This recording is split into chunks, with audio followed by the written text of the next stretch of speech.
In this video I'm going to show you how to fix error E36 on your Canon Pixma TS3700 series printer.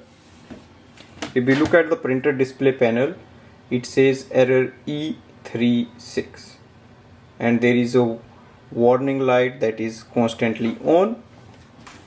And if you were doing any kind of wireless setup of the printer, and when this error occurs, you will see on the screen connection failed. That means your printer is not connected to the network. To fix this error, we have to switch off the printer, press the power button,